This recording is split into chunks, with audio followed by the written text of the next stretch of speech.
G'day, Bo.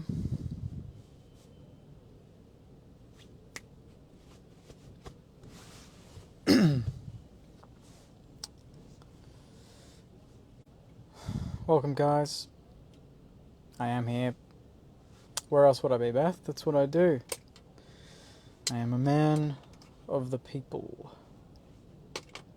I'm using a mic, so just give me a thumbs up if you can hear me. If not, my face should probably tell you that we lost, I would think. I'm so close to tears. Is that Harry? You know what, Harry? I'll be honest, mate. I'll be dead honest. That's the first time, I reckon, in a fourth quarter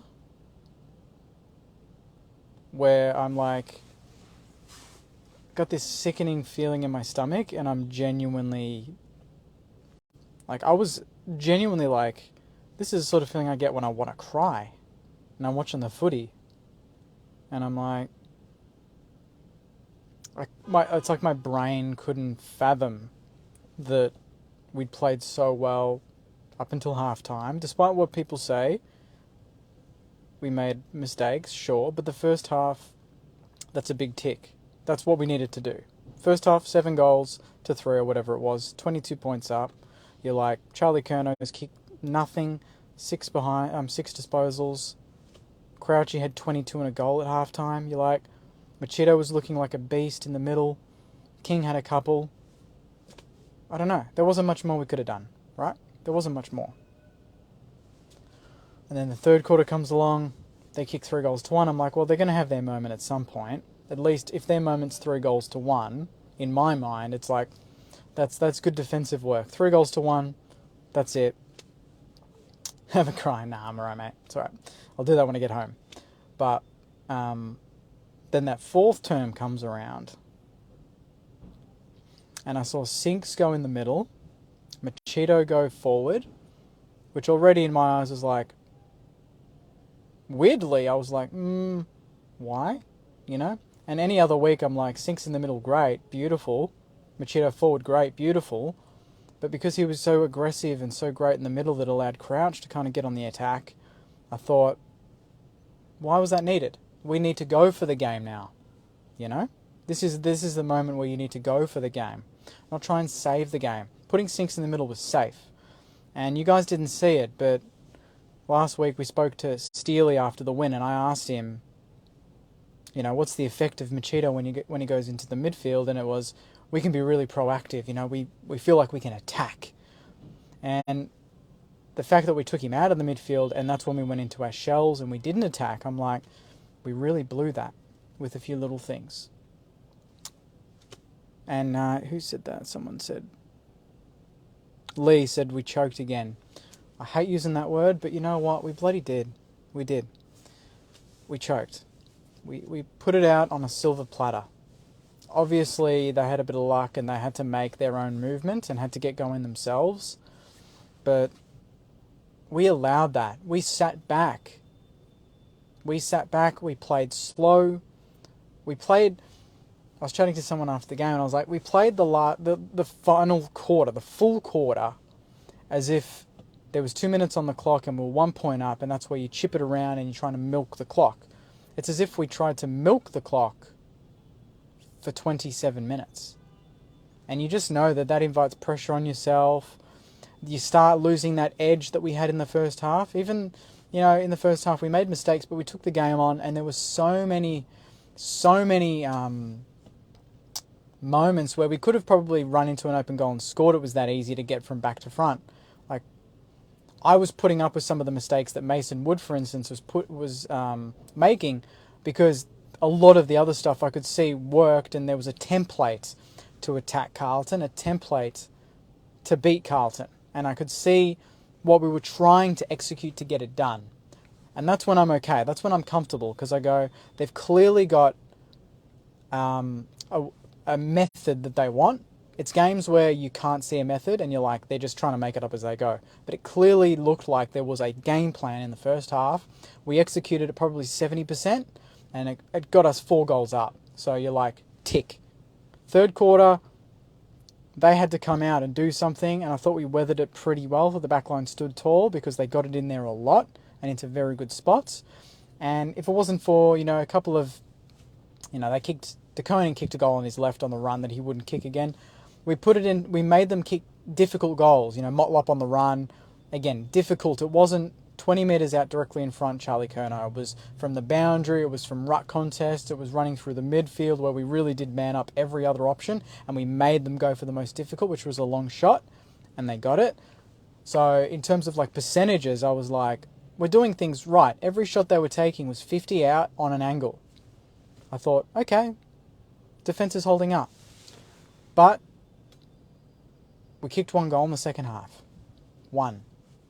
We kicked 1-3, I think, in the second half. You do not deserve to win games when you do that, and you do not deserve to win games like today when you do that. We kicked 7 goals in the first half, you kick 7 goals again in the second half, you win the game.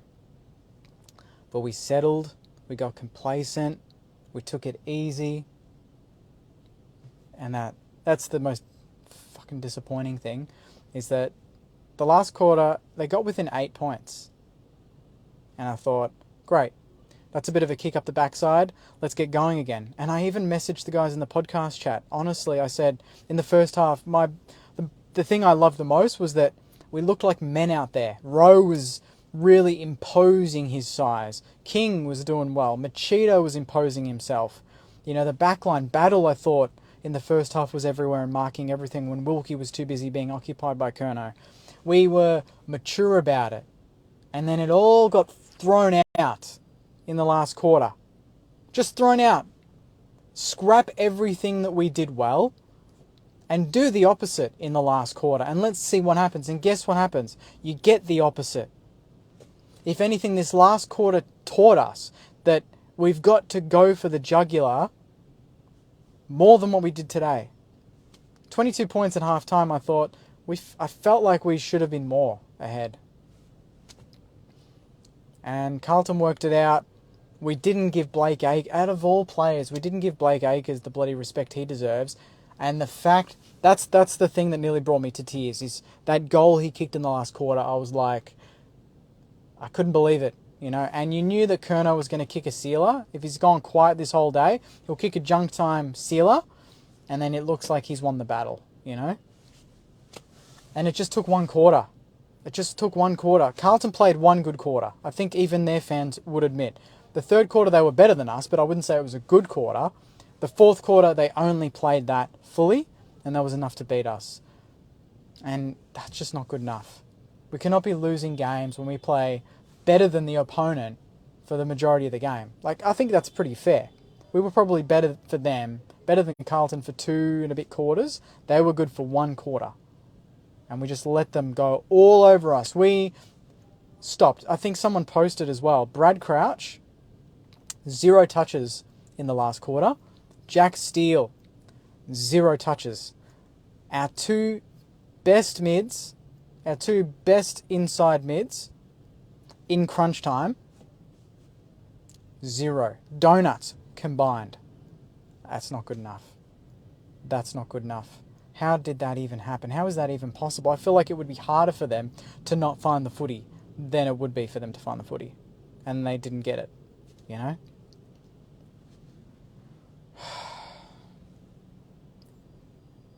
Just so dejected after that, hate losing to Carlton. Dylan says, let's go through a few comments. Dylan says the season is done. Ball use in the second half was terrible, in all honesty, and we don't deserve to play finals. I just found a grey hair. It's from Ben. Liam says, still makes me so angry. He's had one good game and everyone thinks he's a legend. Yeah, he definitely didn't have a good game today. Wilkie and Battle can lift their heads high. Did a great job all game. Yeah, I mean, as disappointing as it is to admit the loss, got to credit them. They both did well. Couldn't have asked for much more from Cal Wilkie on Charlie Curnow. Mark says, we play better when we play fast. The second half was slow and woeful. Who's at fault here? That's a very good question. The players or the coaching staff? That's actually what I really want to know. In games like today, I would love to go into the rooms and ask the boys, what was the message at 3/4 time? it looked like there was some sort of deliberate approach here. No way we all just, like, every player just stopped.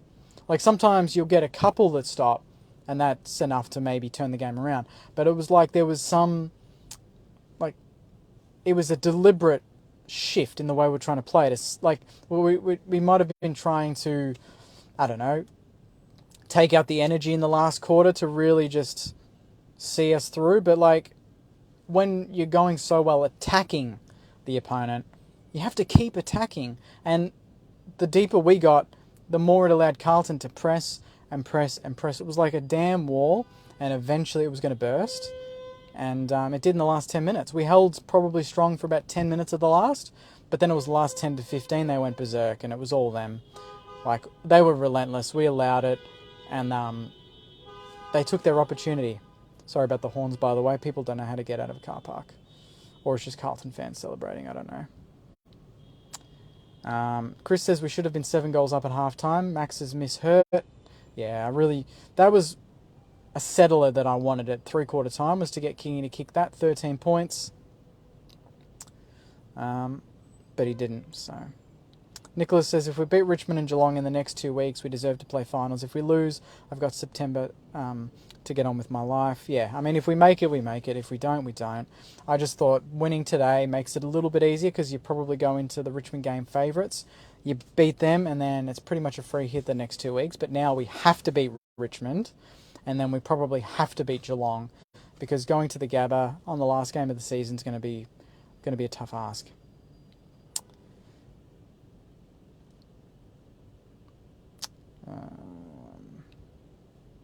Akers has had a good year. That's from Lisa.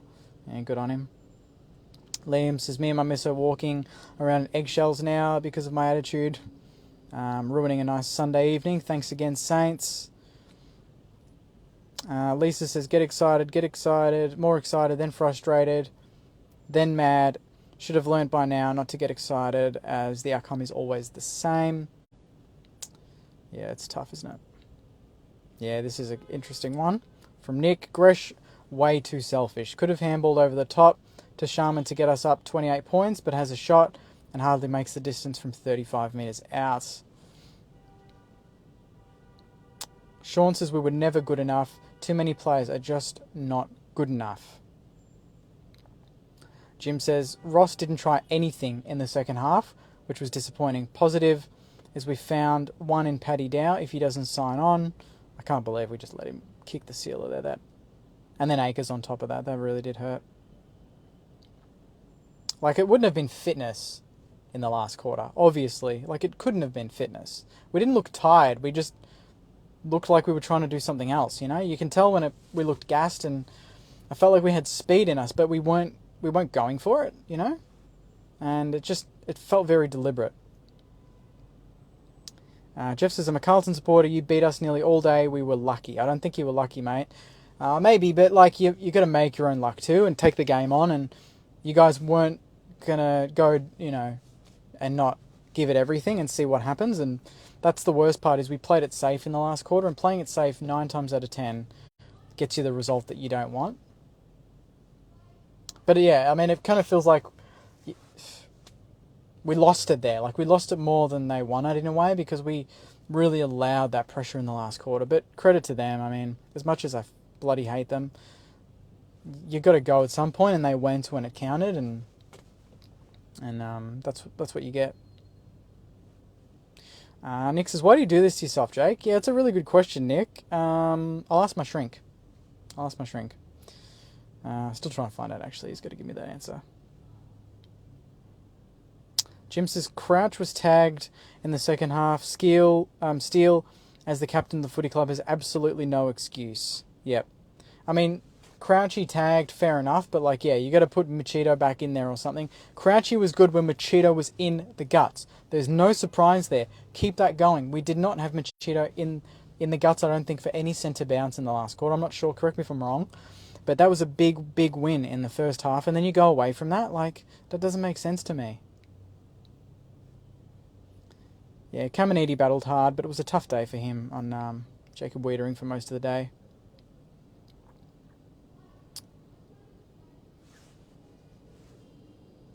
Yeah, I think that might be it. Saying as Mason Wood 11 turnovers. I mean, yeah, bloody hell, and it hurt watching that because like he'd win the ball after gut running for like 200 meters, win a one-on-one, tackle a bloke, create the turnover, excellent, and then kick it and then shank it, and you're like, man, you did 80% of the right stuff, and then that last 20%, yeah, effed up.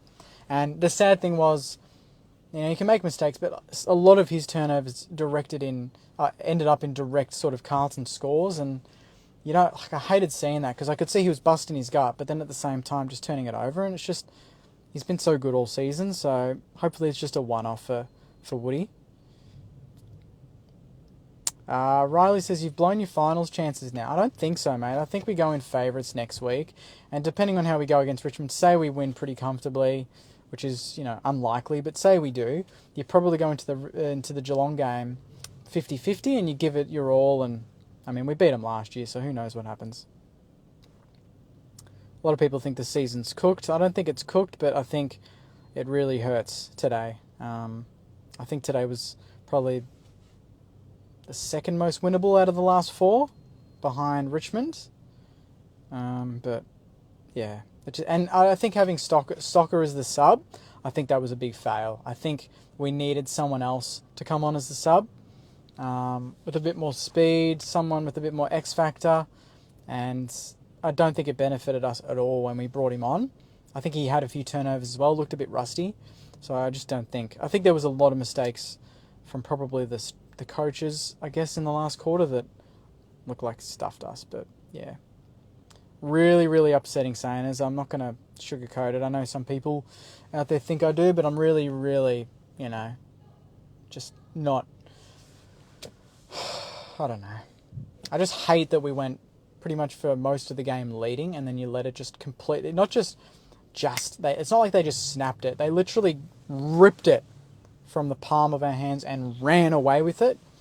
And it would have been nice to go into the last 5 minutes and have a sneaky chance, but the game was done. We were 8 points up, and then in a blink of an eye, you're 20 points down, and you're like, that's, you know, I get it if Carlton are on top, but just hustle a bit more, you know? And we didn't. We didn't hustle. We literally rolled over and let them run away with it. And that's the most upsetting thing. And you're sitting there in the stands, and I was just like that, and you're like, you can't stop it. You can't do anything but watch, you know? And then face up and do a review. So, yeah. Summary, good for a half. Weathered it in the third. There was warning signs already, I think, in the third. But I thought, get to three-quarter time ahead. Should have been probably 14 ahead with King kicking that goal that he missed. And then see how we go in the fourth. And just go for it. And we didn't go for it. And that's just fucking shit. So I'll leave it there, saying as this will be up on YouTube shortly, so if you've missed most of it, jump on there. Yeah, player ratings will be out later. And then obviously the usual content. I don't know why I'm bleeding, but yeah, the usual content during the week. So big game, we'll build it up against Richmond. I'm chatting to Matty Richardson during the week, so there'll be a video on that. And then obviously the podcast, usual time, Monday nights. Stay tuned. So yeah, bloody hell. I hate losing to Carlton. Credit to them, but I hate losing to them. Anyway, guys, take care. I'll see you next week. And as always, go Mighty Saints. Thanks, guys.